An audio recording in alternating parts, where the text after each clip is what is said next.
Throughout this film, we have established the history of pike fishing on the Broads, how to fish safely, and what impact your kit can have on your angling.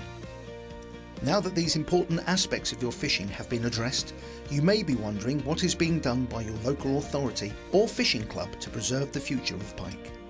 In this chapter, we take a look at some projects being undertaken with examples from experts, historians and the authorities about how the pike's future is being safeguarded. I think getting experts involved, perhaps getting some studies done. There's been talk, for instance, of seeing if we can get a PhD study done on Primnesium, because if we don't know what causes it and we don't know definitively what we can do to stop it, we need to study and study and study and try and find something. Because if we do find sort of one factor that says if you can remove that from the system, it will not happen. And if it's possible to do that, then great. If we find that actually it is so complicated that we can't do anything about it, then we'll know we can't do anything about it.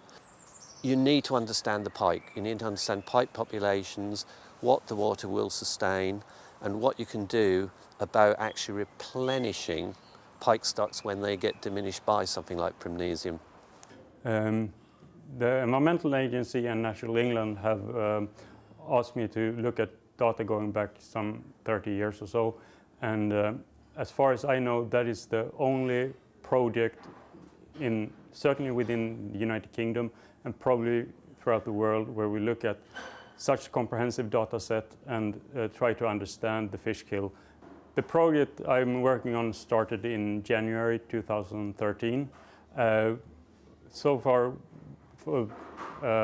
we've done some preliminary studies looking at the data, and more detailed studies will be going on throughout 2013. Hopefully that will lead to further projects starting later on, and within the next 3 to 5 years maybe we should have a clearer picture of what is going on, and we hopefully be able to do some computer modeling and see how climate change and more impacts by humans affect the system.